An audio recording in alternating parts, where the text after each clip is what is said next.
What is up, you guys? Good morning, good morning, good morning. We are back in the shop. It is Monday. It is 9:20. I'm actually late. Oh shit.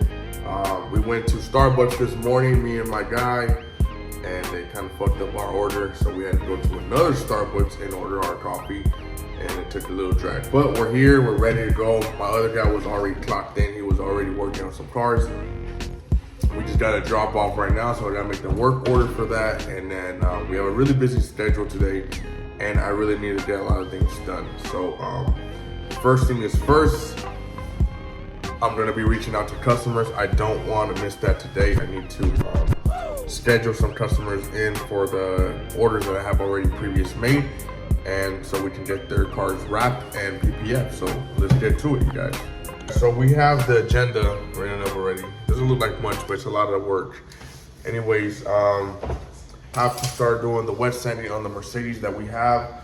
My goal for today is to complete the wet sanding and hopefully start painting this bumper by tomorrow.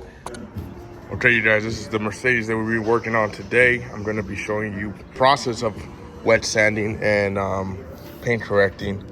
I'm getting it from an ugly texture, as you can see, very blurry, to a nice gloss finish. So I'm gonna be working on this all day today. Trying to get this done as fast as possible for my client with not cutting any corners and making sure that the quality of the work remains the same. So let's get to it. All right, you guys, so I got my bucket of water ready to go. Let me show you guys.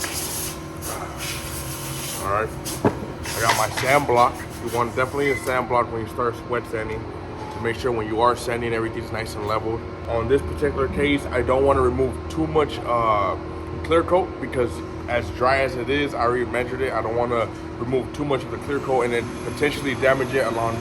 All right, you guys, so I got my bucket of water, all right? I got all my sandpaper already soaked and ready to go. You want to let the sandpaper soak in the water for maybe about 5 to 10 minutes, just so when you do apply it to the paint, it's not too aggressive and starts leaving leaving ugly lines. Also, you want to have towels in here, so when you are wet sanding, I like to soak up the panel and go along and wet sand. You want to make sure you have a bucket of water and make sure your water is nice and clean. I still don't want to remove too much of it because I want to make sure that the clear coat lasts long enough for the customer, since it was a bad paint job. You can see a lot of the dryness texture already just by showing you this right here. So I need to be very careful when wet sanding this panel. I definitely don't want to get too close to the edge. And yeah, I'm gonna show you the steps. So what we're gonna be doing on this, we're gonna be starting off with 15. I'm gonna grab my sand block. I'll fold it up right here like this. And I'm gonna start right here in this area where you can see. So a lot of people have different ways of sanding. The way I do it, I go crisscross. So if I'm sanding like this, right? At one point I wanna come the other way, the other direction. So what this does is you create an X, so you're crossing out your sand lines. You don't want to see any lines on your clear coat when you are polishing out, because then you'll have those nasty engraving lines, and you'll have to resand it or keep trying to buff it out and potentially burn the paint. So I like to do crisscross. It's always worked for me. There's a lot of other people that do it differently, but I'm just kind of showing you what I do and what works best for me. So let's get to it. You don't want to apply too much pressure. Let the sandpaper do its job. You do want a little bit of pressure, but not too much where you're grinding the paint. You always want to observe the surface when it's wet. When the surface is wet, you can see the color of the paint. You can see everything in it, anything that's hiding. And you want to make sure you're very careful on the edges.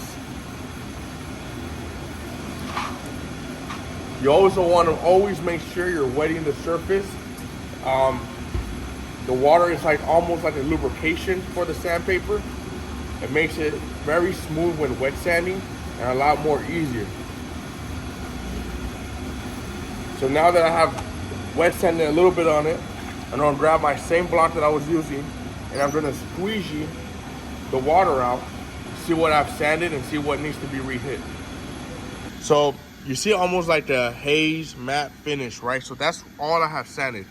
And if you look super close, you see all these little dots, right? It's called orange peel. So this orange peel gives it a orange peel effect, what makes the clear coat look very hazy and blurry. We're trying to do our best without taking too much clear and getting these nice mirror finish. So this right here has already been done to the fender. You can see that it's a lot more, the clear coat is a lot more stretched out. There's less texture in the paint. It's a lot more shiny, so there's a lot more clarity on this side of it. So what we're trying to do here is trying to get this type of finish, an OEM finish I like to call it, because it still has a light texture and it's nice and glossy.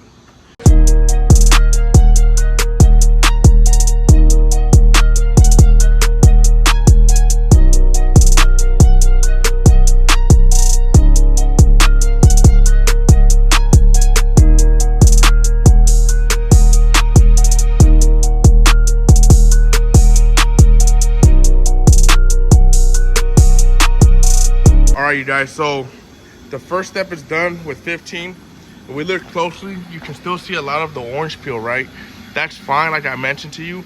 We're not looking to get a flat surface. We're looking to get an OEM texture, right? So this is fine. Technically, all we're gonna be doing is switching the 15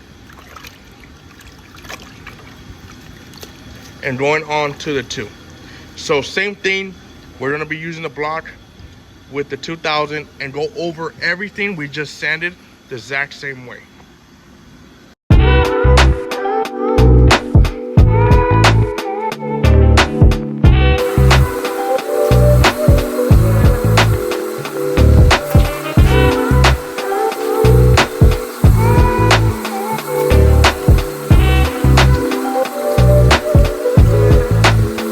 All right, you guys, so now that we have done the sanding stage, now we can start polishing the panel.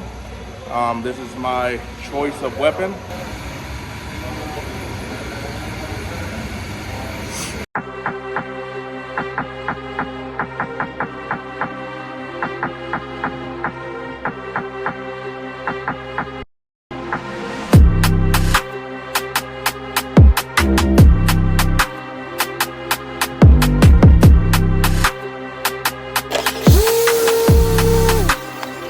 Guys, so this is the end result of the bottom side of the door. You can see the huge difference comparing to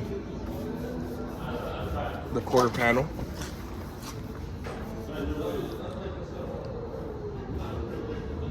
This top part has not yet been polished. You can see that there's still the wet sanding haze.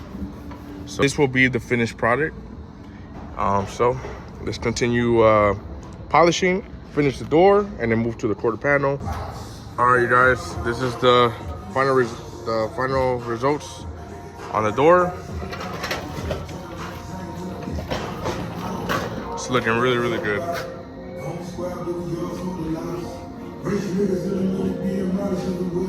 We did 1500, 2000, and then 3000 wet sanding block, and then we did a final cut. And this is not even polished yet. It still needs to be polished.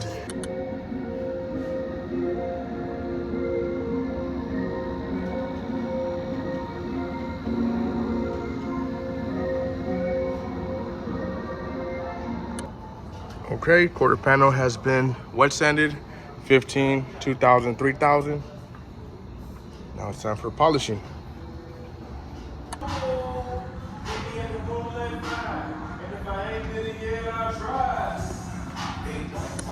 All right, guys, the night got to the best of us. It is dark now. It's been a long day. I wish I was able to show you guys more on the process, but I'm still out here wet sanding and buffing. Trunk is almost done. I got this side of it to go, and then I'll leave the rest of it tomorrow.